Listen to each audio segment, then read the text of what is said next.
Students, now we will discuss about rectification of chemical equation. Chemical equation को हम कैसे rectify कर सकते हैं, right? Previous video में हमने ये discuss किया था कि limitations of chemical equation, right? Now we will discuss about how we can rectify a chemical equation, right? So let's start. First one is the physical state of reactants and products are represented by writing them in bracket. Well, we can represent the physical state of reactant and product. Okay, हम उनकी physical state को represent कर सकते हैं bracket में उनकी जो actual physical state है उसे लिख के. For example that solid को हम S से symbolize कर लें, right? For example that zinc है तो जिंक को हम सॉलिड मेटल है तो हम ऐसे एस से सिंबलाइज कर सकते हैं, ठीक है.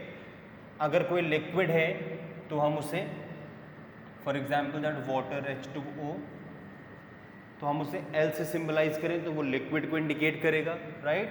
अगर कोई गैस है सच एज ऑक्सीजन तो उसे हम G से सिंबलाइज करें, राइट. तो ये तो इनकी फिजिकल स्टेट हो गई.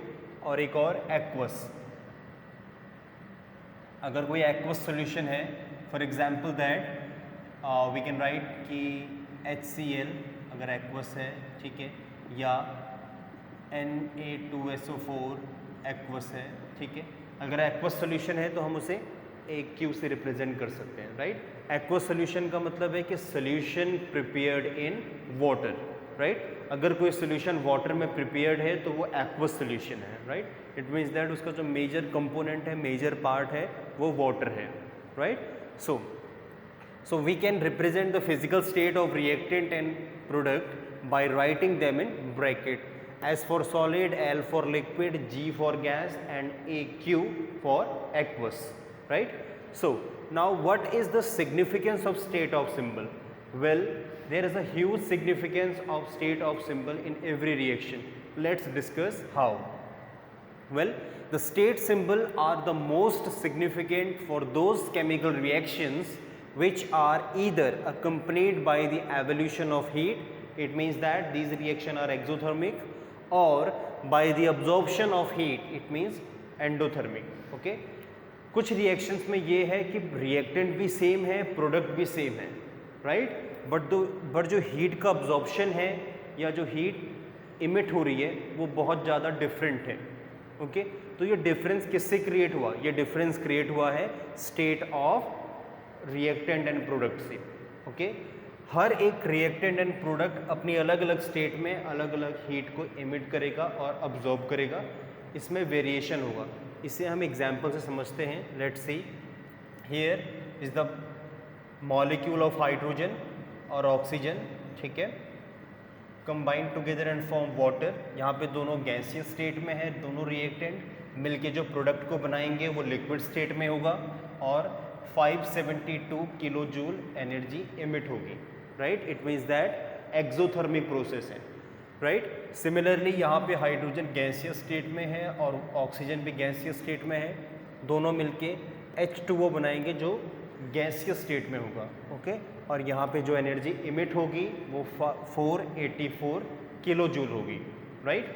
देखिए बहुत ज़्यादा डिफरेंस क्रिएट हो चुका है. लिक्विड में 572 और गैस में 484. ओके, तो सिग्निफिकेंस काफ़ी है केमिकल रिएक्शन में जब आप उनके प्रोडक्ट को उनकी फिजिकल स्टेट से सिंबलाइज करते हैं, राइट. अब यहाँ पे क्वेश्चन अराइज होता है कि क्यों गैस स्टेट में हीट कम इमिट हुई और लिक्विड स्टेट में हीट ज़्यादा इमिट हुई. वेल, हमें पहले ये समझना होगा कि हीट कैसे हीट एनर्जी कैसे ट्रांसमिट होती है. तो there are 3 different way: conduction, convection and radiation. ये हम फिजिक्स में पढ़ते हैं, राइट. यहाँ पे हम डिस्कस करेंगे थर्मल कंडक्शन को. ओके, थर्मल कंडक्शन क्या है? थर्मल कंडक्शन में हीट ट्रांसमिट होगी from a region of higher concentration to a region of lower concentration. Okay, और उसके लिए क्या एसेंशियल है? Close contact. ओके, जब दोनों ऑब्जेक्ट एक दूसरे के क्लोजली कॉन्टैक्ट में हैं तभी कंडक्शन होगा, राइट. तो एक कंडक्शन का मेन गोल्डन रूल है कि क्लोज कॉन्टैक्ट होना चाहिए. जब दोनों क्लोज कॉन्टैक्ट में होंगे तभी हीट ट्रांसमिट होगी from a region of higher concentration to a lower concentration, right.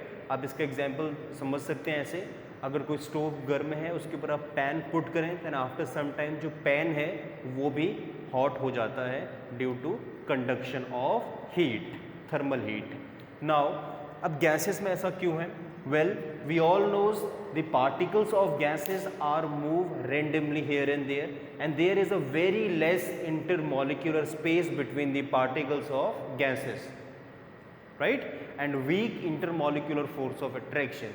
That's why it is very impossible to transmit heat, right, with the help of thermal conduction.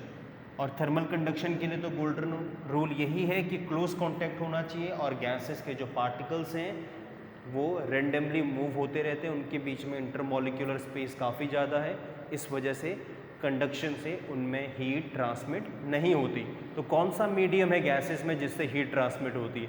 Well, gases में thermal conductivity के लिए heat को transmit करने के लिए diffusion है, right. Diffusion की mechanism से गैसेस में हीट ट्रांसमिट होगी, दैट्स वाई जो ट्रांसमिशन होगा हीट का वो काफ़ी कम होगा, राइट। डिफ्यूजन में भी जो गैसेस हैं या जो हीट है वो हायर कंसंट्रेशन से लोअर कंसंट्रेशन की तरफ मूव होगी, राइट।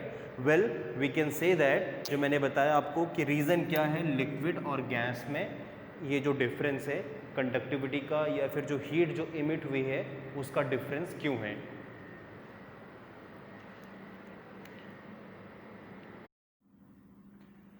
नाउ सेकेंड रेक्टिफिकेशन क्या है केमिकल इक्वेशन का? Favourable conditions required for completion of reaction are written above and below the arrow, right. जैसा कि हमने डिस्कस किया था कि जो जो फेवरेबल कंडीशन रिक्वायर्ड हैं सच एज कैटलिस्ट और टेम्परेचर, प्रेशर, तो उसे आप रिएक्शन के जो एरो है उसके ऊपर और नीचे लिख सकते हैं। वेल, कैटलिस्ट क्या है? कैटलिस्ट एक ऐसा रिएक्टेंट है, ऐसा केमिकल सब्सटेंस है जो किसी भी केमिकल रिएक्शन की स्पीड को इंक्रीज करे और बिना अपने आप में बिना किसी चेंज हुए, right. It means that at the end of the reaction हम कैटलिस्ट को सेम एज जैसा हमने उसे रिएक्शन में इन्वॉल्व किया था वैसे ही ऑब्टेन्ड कर सकते हैं। ओके, तो फंक्शन क्या है कैटलिस्ट का? कैटलिस्ट का फंक्शन ये है कि वो रिएक्शन की स्पीड को इंक्रीज करेगा और या डिक्रीज करेगा, right. So let's see with an example here nitrogen and hydrogen combine together in the presence of iron. Here iron act as a catalyst. Temperature है 500 degree centigrade and 200 atmospheric pressure, right. So produce होगा ammonia plus heat release होगी, right. It means that ये exothermic process भी है और ये favourable ये जो कंडीशन है ये रिक्वायर्ड है इस केमिकल रिएक्शन को प्रोसीड होने के लिए। Well, here the second one is the reaction is the reactant is potassium chlorate. Potassium chlorate एक सॉलिड है in presence of manganese dioxide.